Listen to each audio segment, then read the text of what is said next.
जय श्री दुर्गे माता, जय मां अम्बे। दुर्गा सप्तशती प्रथम भाग में श्री देवी कवच, द्वितीय भाग में श्री अर्गला स्त्रोत और तृतीय भाग में श्री देवी का कीलक स्त्रोत मैंने बनाया है। और ये चतुर्थ भाग है दुर्गा सप्तशती का। भाग 4 में हम यहाँ देवी की सप्तशती के प्रथम, द्वितीय, तृतीय अध्याय का वीडियो बनाएंगे। इस तरह भाग 4, भाग 5 और भाग 6 तक पूरा दुर्गा सप्तशती कंप्लीट हो जाएगा। जय माँ दुर्गे माता की जय। जय श्री आदिशक्ति जगत जननी जगदम्बिका की जय। श्री दुर्गा सप्तशती। आज श्री दुर्गा सप्तशती, यह दुर्गा सप्तशती मार्कंडेय पुराण के 78वें अध्याय से प्रारंभ होती है और 90वें अध्याय में समाप्त होती है। महर्षि कौशिक ने महामुनि मार्कंडेय से संसार की उत्पत्ति तथा मनुष्यों के मनुष्यों के विषय में प्रश्न पूछा। सो महामुनि मार्कंडेय जी ने 7 मनुओं के वर्णन के पश्चात 8वें मनु का वर्णन करते हुए इस प्रकार कहा कि कौशिक ऋषि सुनते हैं। पहला अध्याय, जिसे मेधा ऋषि का राजा सुरथ और समाधि को भगवती की महिमा वर्णन करते हुए और मधु कैटभ के वध का प्रसंग सुना। ध्यान से सुनिए। जिस समय क्षीर सागर पर शेष नाग की सैया पर भगवान विष्णु जी के सो जाने के पश्चात मधु और कैटभ का संहार करने के लिए कमल से उत्पन्न होने वाले तथा ब्रह्मा ने जिनकी स्तुति की, उन्हीं महाकाली भगवती की मैं वंदना करता हूँ, जो कि अपने 10 भुजाओं को खड्ग, चक्र, गदा, बाण, धनुष, परिधि, शूल, भुषुंडी, मस्तक और शंख धारण किए हुए हैं, जिनके 3 विशाल नेत्र हैं, जो अपने तमाम अंगों में आभूषण धारण किए हैं, जिनके 10 मुख व 10 पैर हैं और जिनका तमाम अंग नीलमणि के समान चमकता है। श्री मार्कंडेय जी ने कहा है कि सावर्णी नामक सूर्यदेव के पुत्र 8वें मनु कहलाए।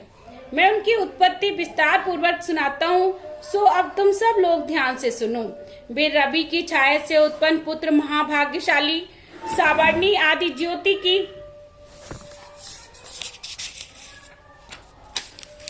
कृपा से मन मंत्रों का स्वामी जिस प्रकार हुआ, सो ध्यान पूर्वक मन लगाकर सुनो। पहले स्वरोचित मनवंतर में चैत्रवत से उत्पन्न सुरत नाम का राजा था, जिसका समस्त भूलोक पर राज था। वह प्रजा का अपने पुत्रों की भांति धर्म पूर्वक पालन करता था। राजा सुरत की राजधानी कोल नगरी थी। उस समय अनेक राजा उनका अनिष्ट करने पर तुले हुए थे।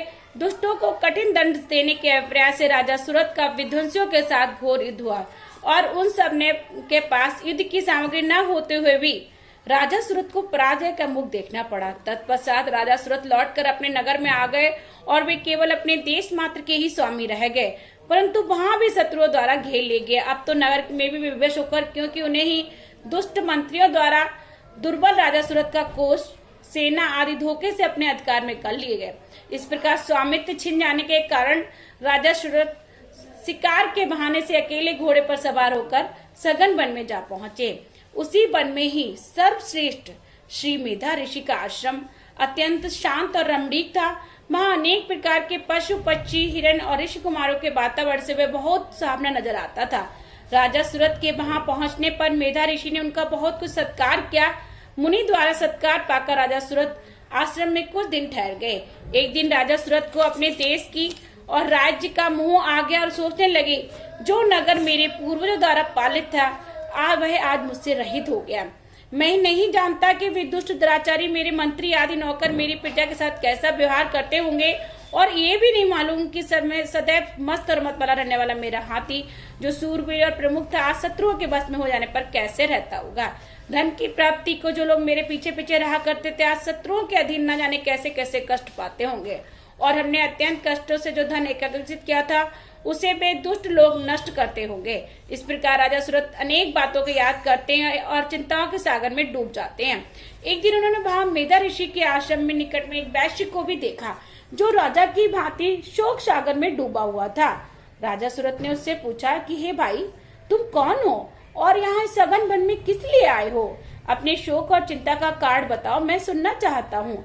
राजा के इस प्रकार प्रेम भरे वचन सुनकर वह वैश्य नम्रता पूर्वक बोला, हे राजन, मैं वणिक पुत्र हूँ। मेरा नाम समाधि वैश्य है। मेरा जन्म धनाढ़ घराने में हुआ था। मेरे बेशुमार धन को देखकर धन के लोभी मेरे स्त्री और पुत्रों ने ही मुझे निर्दयता पूर्वक घर से निकाल दिया। अतः मैं अपने इष्ट मित्रों आदि से विहीन होकर शोकातुर होकर निकल आया हूँ। इस समय वे सब कैसे होंगे, दुखी या सुखी, बस उन्हीं की चिंता में व्याकुल हूँ। समाधि वैश्य की ये बात सुनकर राजा सूरत बोले कि हे समाधि, जिस धन के लोभी पुत्रों ने तुम्हें घर से निकाल दिया है, आश्चर्य है कि फिर भी तुम्हारे चित्त में उनके प्रति इतना स्नेह बंधन क्यों। समाधि बोला कि महाराजा आप सत्य कहते हैं, परंतु क्या करूं, हजार यत्न करने भी उनका ख्याल भुलाया नहीं जाता। जिन स्वजनों ने मेरे साथ कठोर व्यवहार किया, फिर भी मेरी आत्मा उनके लिए इतनी बेचैन क्यों है। मैं स्वयं नहीं समझता हूँ कि ऐसा क्यों हो रहा है। ऐसे दुष्ट और विरोधी गुण वाले उन दोषी बंधुओं की ओर मेरा मन क्यों खींचा जा रहा है। हे राजन, उन सबके गम में मैं क्यों सांसें मारता हूँ और उनकी सबकी चिंता क्यों मुझे सताई जाती है। ना जाने उन प्रेमहीन कुटुंबियों की ओर से मेरा मन क्यों कठोर नहीं हो पाता। श्री मार्कंड जी बोले, इसके बाद राजा सूरत और समाधि नामक वैश्य दोनों ही साथ साथ मेधा मुनि की सेवा में उपस्थित हुए और उनके साथ यथा योग्य न्याय कुल विनय पूर्वक बर्ताव करके बैठ गए। फिर मेधा मुनि की ओर अपनी ओर आकर्षित करके राजा सूरत ने कहा कि हे भगवान, मैं आपसे एक बात पूछना चाहता हूँ, उसे बतलाइए। इस समय मेरा चित्त अपने अधीन न होने कारण वह बात मेरे मन को दुखी देती है। जो राज्य मेरे हाथ से चला गया है, उसमें तथा उसके संपूर्ण अंगों में मेरी ममता बनी हुई है। हे मुनि श्रेष्ठ, ये जानते हुए भी कि अब वह मेरा नहीं है, अज्ञानी की भांति मुझे उसके लिए दुख होता है, ऐसा क्यों है।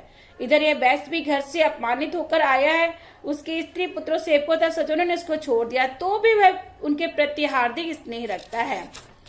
इस प्रकार हम दोनों अत्यंत दुखी हैं, जिसमें प्रत्यक्ष दोष देखा गया है। उस विषय के लिए भी हमारे मन में ममता पूर्वक आकर्षण पैदा हो रहा है। हे महाभाग, समझदार होते भी हुए भी हमें जो विवेक रहित प्रत्यक्ष मूर्ता दिखाई देती है, यह क्यों है। ऋषि बोले, महाभाग, विषय मार्ग का ज्ञान सब जीवों को है।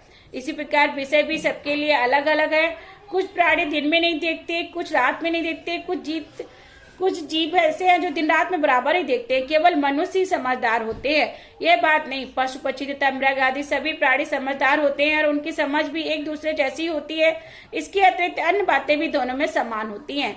इन पशुओं को देखो, ये स्वयं भूखे होने पर भी मुंह बस बच्चों को चोंच में कितनी चाव से दाना डाल रहे हैं। हे नरश्रेष्ठ, क्या तुम नहीं देखते कि ये मनुष्य समझदार होते हुए भी लोभ बस अपने किए हुए उपकार का बदला पाने के लिए पुत्रों की अभिलाषा करते हैं। यद्यपि उनमें समझ भी कमी नहीं, तथापि सांसारिक स्थिति जीने मरने की परंपरा बनाए रखने वाली भगवती महामाया के प्रभाव द्वारा ममता रूपी भंवर के गहरे गड्ढे में गिराए गए हुए हैं। इसलिए इसमें आश्चर्य नहीं करना चाहिए। भगवान विष्णु की योग निद्रा रूपी भगवती महामाया द्वारा यह जगत मोहित हो रहा है। वे भगवती महामाया देवी ज्ञानियों के भी चित्त को बलपूर्वक खींचकर मुंह में डाल देती हैं। वे ही संपूर्ण जगत की उत्पत्ति करती हैं तथा प्रसन्न होने पर मनुष्य को मुक्ति के लिए वरदान देती हैं। वे ही परा विद्या, संसार बंधन और मोह का कारण सनातनी देवी संपूर्ण ईश्वरों का भी आदिश्वरी है। मेधा ऋषि की यह बात सुनकर राजा सूरत ने पूछा, हे भगवान, वह देवी कौन है जिन्हें आप महामाया बताते हैं। ब्रह्म वेत्ता में श्रेष्ठ और महेश्वरी देवी की उत्पत्ति, प्रवाह, चरित्र, स्वरूप मैं आपके मुख से सुनना चाहता हूँ। ऋषि बोले, ही राजन, वह देवी नित्य स्वरूपा है। यदि दिव्य जगत उन्हीं का रूप है और वे समस्त विश्व में व्याप्त हो रही हैं, फिर भी उनकी उत्पत्ति अनेक प्रकार से होती है। वह मुझसे सुनो। यद्यपि वे नित्य और जन्म है, तथापि जब देवताओं का कार्य सिद्ध करने के लिए प्रकट होती है, उस समय लोक में उत्पन्न हुई कहलाती हैं। कल्प के अंत में जब समस्त संसार जल में था और एकमात्र विष्णु भगवान शेषनाग की शैया पर योग निद्रा में सो रहे थे, उस समय उनके कानों की मैल से मधु और कटम नामक दो भयंकर असुर उत्पन्न हुए। वे दोनों ब्रह्मा जी का वध करने को तैयार हो गए। भगवान विष्णु के नाभि कमल में विराजमान प्रजापति ब्रह्मा जी ने उन भयानक असुरों को अपने पास बुलाया और भगवान को सोया हुआ देखा, तो वे एकाग्रचित होकर भगवान विष्णु को जगाने के लिए उनके नेत्रों में निवास करने वाली योग निद्रा, जो विश्व की आदिश्री जगत को धारण करने वाली, संसार का पालन तथा संहार करने वाली तेज स्वरूप भगवान विष्णु की अनुपम शक्ति भगवती निद्रा देवी की स्तुति करने लगे। ब्रह्मा जी ने कहा, हे देवी, तुम ही स्वाहा हो, स्वधा हो, बसटकार हो, स्वर भी तुम्हारे ही स्वरूप है। तुम्हें जीवन दायिनी अमृत हो। नित्य अक्षर पढ़म में अकार, उकार, मकार, इन तीन मात्राओं के रूप में तुम ही स्थित हो तथा इन तीन मात्राओं के अतिरिक्त जो बिंद रूपा नित्य अर्ध मात्रा है, वह भी तुम ही हो। हे देवी, तुम ही संध्या, सावित्री तथा परम जननी हो। हे देवी, तुम ही इस विश्व को धारण करती हो। तुम ही इस जगत की उत्पत्ति, पालन तथा संहार होता है। तुम्हारी महाविद्या, महामाया, महावेदा, महास्मृति, महामोह रूपा महादेवी और महाश्री हो। त्रिगुण रूपा महाकालती, महारात्रि, मोहरुत्री, श्री ईश्वरी, बुद्धि, लज्जा, पुष्टि, तुष्टि, शांति और क्षमा तुम ही हो। खड़ग, शूल, गदा, चक्र, धशंग, धनुष, बाण, भूषणिता, परिध, ये तुम्हारे अस्त्र हैं। संसार के जितने सुंदर पदार्थ हैं तुम उन सब के अधिक सुंदरी हो। हे सर्वस्वरूपी देवी, सत असत जितनी वस्तुएं हैं उनकी सब कुछ शक्ति तुम ही हो। ऐसी अवस्था में तुम्हारी क्या स्तुति कर सकते हैं जो इस जगत की सृष्टि, पालना, संहार करते हैं। उस भगवान को जब तुमने निद्रा के अधीन कर दिया है तो तुम्हारी स्तुति करने में कौन समर्थ हो सकता है। मुझे भगवान शंकर तथा विष्णु को तुम्ही ने शरीर धारण कराया था, तुम्हारी स्तुति करने की शक्ति किसमें है। हे देवी, दोनों दुर्धर्ष असुर मधु और कैटभ को मुंह में डाल दो और भगवान विष्णु को शीघ्र ही जगाकर इन दोनों महान असुरों को मार डालने की बुद्धि उत्पन्न कर दो। ऋषि कहते हैं, राजन, जब ब्रह्मा जी ने वहां मधु और कैटभ को मारने के उद्देश्य से तमोगुण की अधिष्ठात्री देवी योग निद्रा को इस प्रकार स्तुति की तो वे भगवान के नेत्र, मुख, नाक, भुजा, हृदय और छाती से निकलकर ब्रह्मा जी के सामने खड़ी हो गई। योग निद्रा से मुक्त होते ही जगत में स्वामी भगवान जनार्दन शेष शैया से जाग उठे। उठते ही प्रभु की दृष्टि मधुर और कैटभ पर गई जो कि अत्यंत बलवान तथा पराक्रमी थे और क्रोध में लाल आंखें किए ब्रह्मा जी को खा जाने का उद्योग कर रहे थे। तब भगवान श्री हरि ने उठकर उन दोनों के साथ 5000 वर्ष तक केवल वहां युद्ध किया। वे दोनों अत्यंत बल के कारण उन्मत्त हो रहे थे मगर महामाया ने उन्हें मोह में डाल दिया। इस कारण विष्णु से कहने लगी कि तुम्हारी वीरता से मैं संतुष्ट हो गई, इसलिए तुम मुझसे कोई वरदान मांगो। यह सुन भगवान बोले, यदि तुम दोनों मुझ पर प्रसन्न हो, मेरे हाथ से मारे जाओ, बस इतना सा ही मैंने वर मांगा है। मेधा ऋषि कहते हैं, इस प्रकार ठगे जाने पर उन्होंने चारों ओर जल ही जल देखकर भगवान से कहा, जहाँ पृथ्वी पर जल में डूबी ना हो, जहाँ सूखा स्थान हो, वहीं हमें मार सकते। इतना सुनते तथास्तु कहकर शंख, चक्र और गदा धारण करने वाले भगवान ने इन दोनों के मस्तक अपनी जंघा पर रखकर चक्र से काट दिए। इस प्रकार ये महामाया देवी ब्रह्मा जी द्वारा स्तुति किए जाने पर स्वयं प्रकट हुई थी। अब मैं पुनः उनके प्रभाव का वर्णन करता हूँ, ध्यान पूर्वक सुनो। इति श्री मार्कंड पुराण के सावर्णिक मनवंतर को कथा के अंतर देवी महात्म्य में मधु कैटभ का वध नाम पहला अध्याय संपूर्ण हुआ। बोल दुर्गे माता की जय, बोल माँ अम्बे माता की जय। अथा द्वितीय अध्याय देवताओं की तेज से देवी की उत्पत्ति और महिषासुर की सेना का वध का वर्णन इस द्वितीय अध्याय में है। मेधा ऋषि ने कहा, पूर्व काल में देवताओं और असुरों में पूरे 100 वर्ष तक घोर संग्राम हुआ था। उसमें असुरों का सेनापति महिषासुर था और देवताओं के नायक इंद्र थे। उस समय महाबली दैत्यों द्वारा सदेव सेना पराजित हो गई और पराक्रमी महिषासुर ने सभी देवताओं को युद्ध में जीतकर स्वर्ग से निकाल दिया और स्वयं इंद्र बनकर बैठ गया। राक्षस से परास्त होकर देवता घबरा गए और अपनी कष्ट कहानी प्रजापति को सुनाई। तब ब्रह्मा जी ने उन सबको लेकर कैलाश पर शिव के पास जाकर देवताओं की स्थिति से अवगत कराया।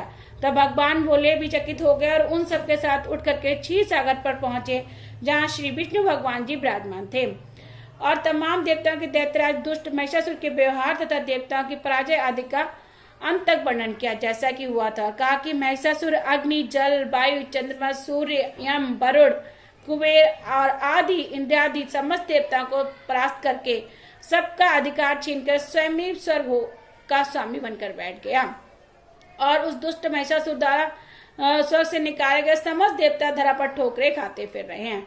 हम सब देवता ब्रह्मा, विष्णु और महेश तीनों आपकी शरण है, अतः शरण गए की लाज आपके ही हाथ है। अब आप ही उस दुष्ट महिषासुर के नाश का कोई उपाय सोचकर हम दैत्यों के जुल्मों से बचाइए। समस्त देवताओं की ये बात सुनकर मधु और कैटभ का वध करने वाले श्री विष्णु भगवान और भगवान भोले शंकर को बहुत क्रोध आया।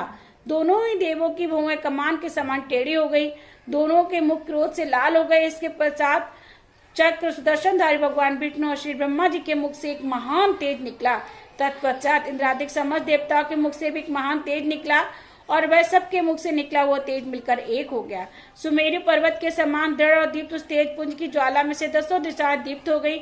इस प्रकार उस दीप्त उस महान तेज को एकाग्रित होकर उन सब देवताओं ने देखा। संसार में ऐसा तेज और कहीं नहीं था। सभी देवताओं के शरीरों से उत्पन्न हुआ वह महान तेज समूह शक्ति स्त्री के रूप में परिवर्तित हो गया। उसमें शिव के तेज से मुख, यम के तेज से केश, विष्णु के तेज से भुजाएं तथा चंद्रमा के तेज से दोनों स्थल और इंद्र के तेज से कटी भाग बना। वरुण के तेज से जांघें और कुबेर के तेज से नितंब और ब्रह्मा के तेज से दोनों चरणों, सूर्य के तेज से दोनों पैरों की अंगुलियां और 8 वसुओं के तेज से हाथों की 10 उंगलियां बनी। कुबेर के तेज से नासिका, प्रजापति के तेज से दांत और अग्नि के तेज से तीनों नेत्र पैदा हो गए। दोनों संध्याओं के तेज से आंखों की भौहें, वायु के तेज से कामनाएं और दूसरे सब देवताओं के तेज से एक देवी का स्वरूप प्रकट हो गया। इस प्रकार श्री आदिशक्ति महामाया का प्रादुर्भाव हुआ। उसके पश्चात महिषासुर से सताए गए सभी देवताओं के तेज समूह से उत्पन्न उस प्रकाश में स्वरूप की दिव्य ज्योति देखकर सभी देवता प्रसन्न हो गए। श्री शंकर भगवान ने देवी को स्थूल त्रिशूल दिया। विष्णु भगवान ने अपने चक्र से दूसरा चक्र निकालकर देवी को दान दिया। वरुण ने देवी को शंख और अग्नि ने शक्ति, वायु ने धनुष और तीरों से भरे तरकस दिए। सूर्यराज इंद्र ने अपने वज्र से निकालकर वज्र और ऐरावत हाथी से लेकर घंटा दिया। यह हमने अपने कालदंड से निकालकर दंड दिया और वरुण ने पास 10, प्रजापति ने अश्वमाला, ब्रह्मा ने कमंडल, सूर्य ने देवी जी के समस्त रोम कुंभ में अपनी कर्णों का तेज भर दिया। काल ने खलक और चमकीली ढाल दी। क्षीर सागर ने अत्यंत सुंदर मुक्ताहार और 2 नवीन दिव्य वस्त्र, चूड़ामणि, कानों के कर्ण फूल दिए। हाथों के कंकड़ और स्वच्छ अर्चन ललाट पर शोभित किया गया। सब ने दोनों ही भुजाओं के बाजूबंद, पगों के पायजेबे, गले के सुंदर हंसली और सब अंगुलियों में पहनने के लिए रत्नों की बनी अंगूठियां भी दी। विश्वकर्मा ने निर्मल फरसा दिया। साथ ही अनेक प्रकार के अस्त्र, किसी शस्त्र न छिदने वाला कवच दिया। मस्तक और वक्ष स्थल पर पहनने को सुंदर कमल की मालाएं दी। समुद्र ने दिव्य कमल दिया। हिमालय ने सवारी के लिए भूरा केहरी सिंह दिया। अन्य अनेक प्रकार के रत्न भी दिए गए। कुबेर ने सुरा आसब से भरा पान दिया। नावों के राजा शेष नाग, जो कि पृथ्वी को अपने फन पर धारण किए, सोनों ने प्रकाशमय नागमणियों का हार दिया। अब तो महाशक्तिशाली देवी समस्त देवताओं के अस्त्र शस्त्र भूषण इत्यादि से सम्मानित होकर ठाका मारकर हंसी और ऊंचे स्वर से गर्जी। देवी जी को भयंकर गर्जना से संपूर्ण ब्रह्मांड गूंज उठा। उधर आदिशक्ति के वाहन भूरे सिंह की भयंकर गरज से सभी लोग सब तथा सातों समुद्र कंपायमान हो गए। समस्त धरा हिल गई, समस्त पर्वत चलायमान हो गए। तब देवताओं ने उस सिंह की सवारी करने वाली देवी की जय जयकार के साथ की स्तुति की। स्तुति करने पर ऋषि और मुनियों ने नम्रतापूर्वक पूरा महामाया की स्तुति की और तीनों लोगों के आंसू क्षुब्ध हो गए। समस्त भूमंडल में कोलाहल मच गया। हलचल देखकर सभी अपनी अपनी सेना को अस्त्र शस्त्र सुसज्जित करके सजग हो उठे और देवताओं का राजा महिषासुर क्रोध में भरकर सोचने लगा कि क्या हो गया। ऐसे कहकर वह अपनी सारी आश्रय सेना लेकर गरजता हुआ दौड़ा। इसके पश्चात उसने अपने तेज से तीनों लोगों को प्रकाशित करते हुए महामाया जगदम्बा को देखा। वह जगत जननी माता कैसी हैं, जिनके चलने से धरा हिलने लगी है, सिर के मुकुट को विचित्र चमक दमक से सुंदर दिखाई देने लगी, जिनके धनुष के टंकों से पृथ्वी, आकाश तथा पाताल में हलचल मच गई। विशाल 1000 भुजाओं से 10 दिशाओं में व्यापित करती हुई श्री महामाई की महिषासुर ने देखा। तत्पश्चात सुरों से देश करने वाले दैत्यों से युद्ध प्रारंभ हो गया। दोनों ओर से अनेक प्रकार के प्रहार से 10 दिशाओं के अंत तक ज्वाला ही ज्वाला नजर आने लगी। महिषासुर की विशाल सेना का सेनापति महाबली चिच्छु था। उसने और चामन नामक राक्षस ने महाशक्तिशाली चतुरंगिणी सेना को हाथी, घोड़े, रथ और पैदल चलने वाले से युक्त लेकर देवी जी से युद्ध किया। उदग्र नामक महाबली दैत्य ने दैत्यों की अपार सेना जिसमें 60,000 रथ लेकर युद्ध किया। उधर महाअनु नामक असुर आयुध 10,000 सेना को 1000 रथ और अनेक प्रकार की युद्ध सामग्री सहित युद्ध क्षेत्र में आया। और इस हिसाब से असलोमा नामक दैत्य 50 नित्य अर्थात 5 करोड़ रथों को लेकर युद्ध में आ डटा। और बाष्कल नामक दैत्य ने हाथी घोड़ों के अगणित समूह से युक्त 60,000 सेना लेकर रणभूमि में देवी से युद्ध किया। फिर करोड़ों रथों को लेकर भी युद्ध किया। इसके पश्चात ब्रालखाय दैत्य भी 5 अरब रथों को लेकर देवी से लड़ा। और भी अनेक दैत्य लाखों की संख्या में हाथी घोड़े रथ लेकर इकट्ठे होकर परम ज्योति स्वरूप देवी जी से लड़े। तत्पश्चात कोटि कोटि पदार्थ संख्या था करोड़ों करोड़ों हजारों हजारों की संख्या में रथ और घोड़ों से युक्त वह महादैत्य महिषासुर भी उस युद्ध में सम्मिलित होकर युद्ध करने लगा। तोमर, भिंदीपाल, हाथ से फेंके जाने वाला अस्त्र, लाठी, शक्ति, मुसल, खड़ग, फरसा, कृच आदि से महाशक्ति देवी का प्रहार करने लगे। दैत्यों द्वारा चलाए गए शक्ति आयुध महामाया ने अपने अस्त्र शस्त्रों द्वारा खेल में ही काट दिए और ऋषियों द्वारा स्तुति की गई प्रसन्न मुख वाली देवी ने अपने अस्त्रों पर चलाने लगी। देवी जी का वाहन सिंह भी अपने सिर की जटाओं को झटकते हुए जैसे वन में लगी हुई आग लगा पता छोटे बड़े बच्चों को जलाकर भस्म कर रहा हो देता है, उसी प्रकार दैत्य दल में महाकाल की भांति घूमने लगा। रणभूमि में युद्ध करती हुई महारानी अंबिका ने जितने भी श्वास छोड़े थे उसी क्षण हजारों लाखों गढ़ बनकर विंध्यपाल तलवार लेकर दैत्यों से युद्ध करने लगे। देवी के महाशक्तिशाली गढ़ दैत्यों का संहार करते हुए ढोलक शंख नरसिंह इत्यादि बजाते चिंगारते तत्पश्चात महारानी महामाया ने गदा त्रिशूल महाशक्ति नामक अस्त्रों की वर्षा कर दी, जिसके प्रहार से अगणित दैत्यों को मारकर रणभूमि में सदैव के लिए सुला दिया और बहुतों को भयंकर घंटे के शब्द से ही मूर्छित कर दिया और अनेकों बांध कर बुरी तरह पीटा। कुछ दैत्यों के तेज खड़क से गिरने लगे टुकड़े अगर कुछ दैत्य गदा के प्रहार से पीस दिए गए और कितने ही मूसलों के प्रहार से मुख से रक्त बमन करने लगे। कितने दैत्यों के हृदय में त्रिशूल लग जाने से छाती में आर पार छेद हो गए और अनेक दैत्य वर्णों के प्रहार से रणभूमि में ऊपर नीचे गिर गए। बहुत से दैत्य महामाया के भयानक रूप को देखकर बिना मारे मर गए। कितने ही अंग वंग होकर पड़े हुए करा रहे हैं, कितनों की भुजाएं कट गई, कितनों के ही सिर कट गए, कितनों के ही बिना सिर के धड़ ही फिर रहे हैं। बड़े बड़े महाबली दैत्य से अंगों के कट जाने से पड़े ही पड़े करहा रहे। कुछ दैत्यों की एक भुजा, एक आंख और एक पैर कट गए, बिना सिर के धड़ से देवी जी के साथ युद्ध कर रहे हैं। दैत्यों के सिर कट कर गिरते हैं और पुनः पुनः उठकर युद्ध करते हैं। वे कबनाप तुरी नरसिंगा बजा बजाकर युद्धाओं से लाश भर रहे हैं और कुछ बिना सर धड़ के प्रेत योनि प्राप्त करके ठहरो ठहरो मारो मारो कहकर देवी जी की ओर दौड़ते हैं। देवी जी के अस्त्रों द्वारा गिराए गए हाथी घोड़े रथ पैदलों के समूह से पृथ्वी पर बिछौना हो गया। पृथ्वी आच्छादित हो गई। रण में चलने के लिए भी मार्ग नहीं रहा। यहाँ हाथी घोड़ा अस्त्रों और सैनिकों के शरीर से निकले रक्त की धारा बह चली। असुरों की उस विशाल सेना का ऐसा संहार हुआ कि सर्वनाश हो गया। देवी चंडिका के महाक्रोध ने एक क्षण में ऐसा दृश्य कर दिया कि तिनको और सूखे काठ को अग्नि जलाकर खाक कर देती है। देवी का वाहन सिंह दैत्यों के प्राणों को बटोरता अपने गले के बालों को फहराता हुआ महान गर्जना करता है। उधर देवी के गढ़ों ने भी उस दैत्यों के साथ महाघोर युद्ध किया। ये देखकर देवता आकाश से प्रसन्न होकर उस घोष का जय घोष करके पुष्पों की वर्षा करने लगे। श्री मार्कंडेय पुराण में श्रावणिक मनवंतर की कथा के अंतर्गत देवी महात्म्य के महिषासुर सेना का वध नामक दूसरा अध्याय संपूर्ण हुआ। अर्थात तृतीय अध्याय सेनापति सहित महिषासुर का वध। तृतीय अध्याय में महिषासुर के वध का वर्णन है।